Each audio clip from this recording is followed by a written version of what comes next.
Slip है जिसके अंदर साफ साफ लिखा हुआ है कि 14 मई को 11:59 तक आप दे सकते हैं। हम वहाँ पे 10 बजे पहुँच गए थे, हमने संपर्क किया। इसमें किसी भी कॉलम में कोई कमी नहीं है। जो इसमें जो नीचे वाला कॉलम है, ये शपथ प्रतिज्ञान क्या लिया गया है, इसमें नहीं। शपथ जो मजिस्ट्रेट के सामने या रिटर्निंग अफसर के सामने जो लिया जाता है, उस शपथ लेने में क्या होता है कि जब कोई व्यक्ति जेल में होता है तो जेल अधीक्षक शपथ दिलवाता है।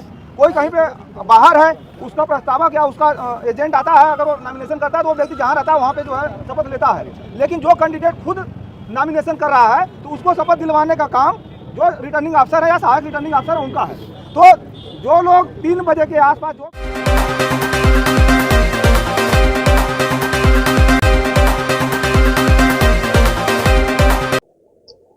देश में लोकसभा चुनाव चल रहा है और लोकसभा चुनाव जो है अब अंतिम चरण की ओर है। चौथा चरण संपन्न हो चुका है, पांचवा, छठा और सातवां संपन्न होना बाकी है। नॉमिनेशन का दौर चल रहा है। नमस्कार, मैं अभिषेक और आप देखना शुरू कर चुके हैं आपका अपना चैनल बीकेएम खबर। देखिए, बनारस से प्रधानमंत्री नरेंद्र मोदी भी चुनाव लड़ते हैं और इस बार जो है कि जो मिमिक्री आर्टिस्ट श्याम रंगीला है, कॉमेडी भी करते हैं और नरेंद्र मोदी की आवाज बहुत ही बढ़िया मिमिक्री करते हैं। उन्होंने भी इस बार जो है कि नरेंद्र मोदी को टक्कर देने निकल गए लोकसभा चुनाव में। उन्होंने भी जो है कि बनारस से अपना नॉमिनेशन पर्ची भरने के बाद जो है कि उनका जो है कि नॉमिनेशन, जैसा कि श्याम रंगीला और उनके वकील का ये आरोप है कि उनका नॉमिनेशन जो है कि रद्द करवाया गया है। साफ तौर पे पहले आप देखें कि श्याम रंगीला और उनके वकील क्या कुछ कह रहे हैं। डीएम ऑफिस से नंबर मिले हैं रणविजय जी के, जो हमें फ्राइडे को भी मिले थे। फ्राइडे को भी इन्होंने बोला था कौन नहीं दे रहा फार्म, कौन नहीं दे रहा है, 5 मिनट में हम दिलवा रहे हैं। और 5-5 मिनट में इनको फ़ोन किया और ये हर मिनट में यही बोलते थे कि हम अभी दिलवा रहे हैं, कैसे नहीं मिल रही है, कैसे हो सकता है। और शाम होगी और शाम होने के बाद फार्म देने बंद हो गए। और अभी ऑफिस से नंबर मिले रणविजय जी के और रणविजय जी कह रहे हैं मेरी इसमें कोई ड्यूटी नहीं है, मैं जो है हूँ ही नहीं इसमें। और वो आरओ देखते हैं, आरओ के नंबर मांगे तो फ़ोन काट दिया है। दोस्तों, बहुत दुख की बात है और मैं इस समय आपको कारण बता रहा हूँ। बहुत सारे लोग मुझे पूछ रहे हैं कि कारण क्या है इसके पीछे का। कारण मैं ये बता रहा हूँ कि हमें एक एफिडेविट के लिए बोला गया था और एक शपथ जो है ना, ओथ, वो उसमें नहीं टिक लगाया उन्होंने कि इसमें आपने शपथ नहीं ली है। जब हम बाहर निकले, वकील साहब ने देखा कि इसमें शपथ का लगाया हुआ है और इसमें एफिडेविट का लगाया है।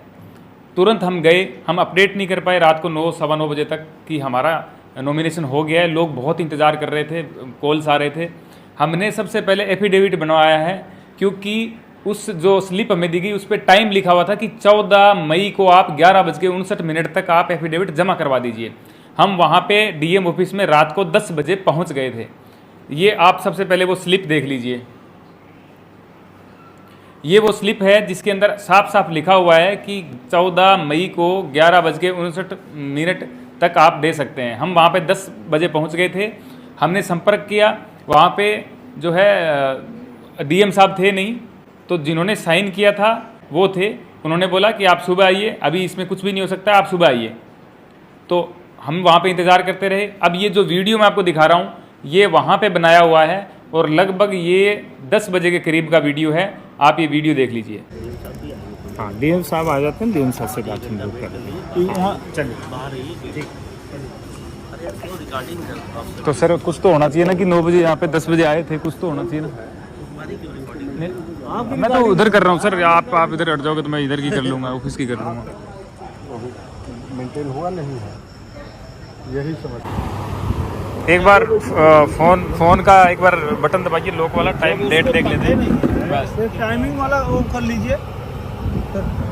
टाइमिंग तो आता है ना एडजस्ट कर। हाँ, आ जाता है अपने आप, लेकिन इसमें फिर भी दिखा देते हैं। डीएम को फोन मिलाने में नहीं हो पा रही है, वो नहीं, वो आ ही नहीं रहा ना।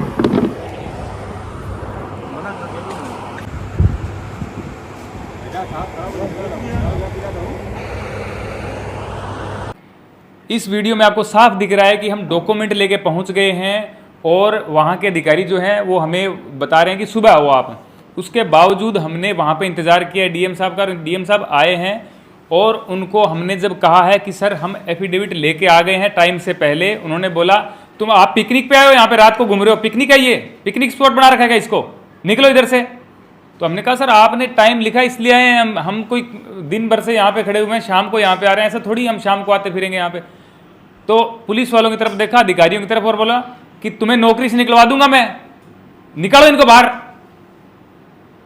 अब ये बात बोली तो इतना तो हम भी समझते हैं कि अब क्या यहाँ पे लेंगे डॉक्यूमेंट कि नहीं लेंगे। वहाँ से हम आ गए और अब मैं ऑनलाइन ये अपडेट देख रहा हूँ कि उन्होंने अपडेट का डाला हुआ है कि एफिडेविट नोट रिसीव्ड 11:50-60 का 50-55 मिनट का उन्होंने कुछ डाला है कि एफिडेविट नहीं मिला।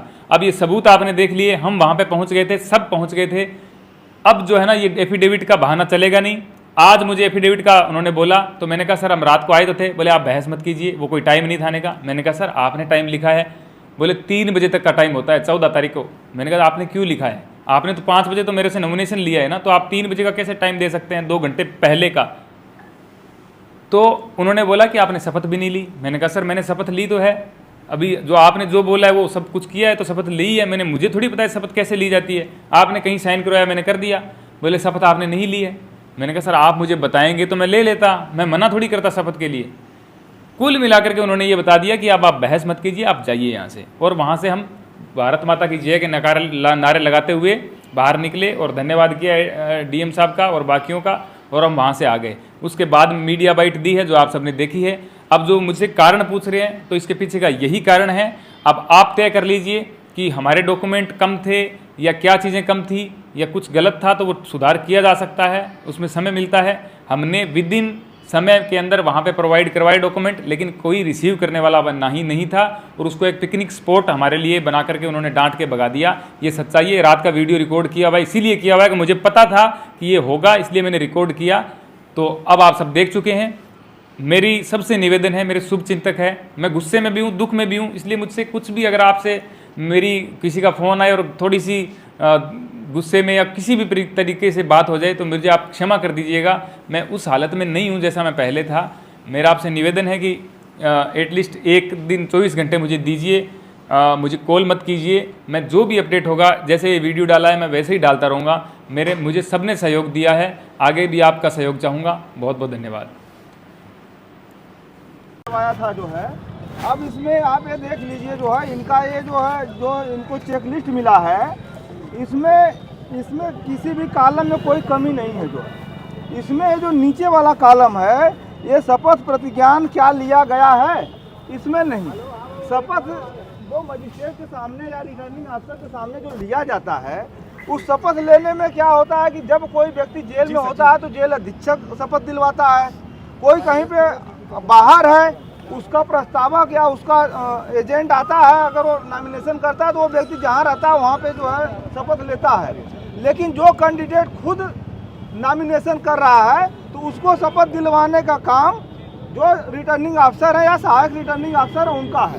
तो जो लोग 3 बजे के आसपास जो भी लोग गए हैं वहाँ पे अंदर, उसमें से किसी को शपथ नहीं दिलवाया, और जिनका पर्चा सही था इनके अलावा भी सिर्फ और सिर्फ इसी आधार पे कि आपने शपथ नहीं लिया है इसलिए आपका पर्चा खारिज किया जाता है। आपको बता दें कि इंडियन कॉन्स्टिट्यूशन के आर्टिकल 84A में और जो रिप्रेजेंटेशन ऑफ पीपुल्स एक्ट है 1951 के इसके सेक्शन 36(2)A में प्रावधान है कि ये ओथ जो है ये रिटर्निंग अफसर या सहायक रिटर्निंग अफसर दिलवाएंगे। ये उनकी ड्यूटी थी। जब हम लोगों ने देखा, जब बाहर अधिवक्ताओं को किसी को अंदर नहीं जाने दिया, कहा कि केवल कैंडिडेट जाएंगे। जब हम बाहर देखे चेक लिस्ट में कि इसमें शपथ का नहीं है, हम तुरंत शपथ का प्रारूप तैयार करके तुरंत हम लोग यहाँ पर अंदर आए।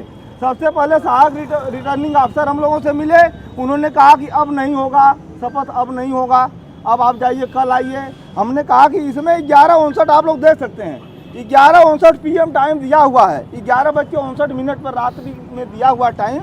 हमने कहा कि आपने टाइम दिया हुआ है, आप हमारा शपथ ले लीजिए, आपके यहाँ ही शपथ होना है, ये आपकी ड्यूटी थी। कहा नहीं लेंगे, डीएम साहब आ रहे हैं, आप बाहर इंतजार कर लीजिए। हम लोग इंतजार किए, 9:30 बजे के लगभग डीएम साहब 9:30-10 बजे के लगभग आए। जब हम लोगों को उन्होंने देखा तो कहा कि ये लोग यहाँ कैसे आ गए। इंस्पेक्टर थे, उनको डांटने लगे, तुम्हारी नौकरी चली जाएगी, ये तुम्हारी ड्यूटी है, तुम क्या कर रहे हो यहाँ पे, कैसे आ गए, इनको जल्दी बाहर करो। तो ये आप देख सकते हैं, एक तरफ तो नॉमिनेशन फार्म लेने के लिए सैकड़ों की तादाद में लाइन लगी रही, नॉमिनेशन फार्म नहीं लेने दिया गया।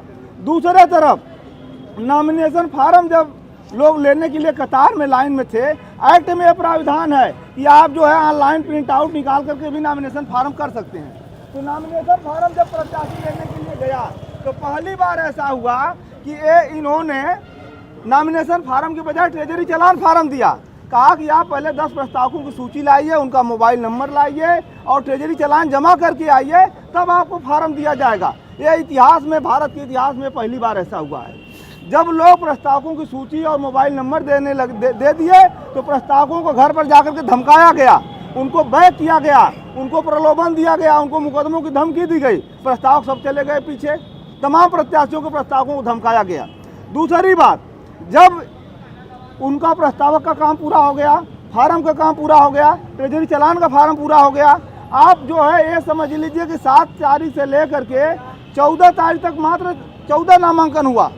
और जब लोगों ने लिखा पढ़ी किया, बवाल किया, धरना प्रदर्शन किया, तो आखिरी दिन दबाव में आकर के जब मोदी जी का नामांकन हो जाता है, उसके बाद 3 बजे बिना अधिवक्ताओं के ऐसे ही ले जा करके सबको घुसा दिया। और जब रात हो गई 7 बजे, 6 बजे, 7:30 बजे, सबको एक एक करके कि आपने शपथ प्रतिज्ञान नहीं लिया है, यह कह करके लिख कर भेज दिया।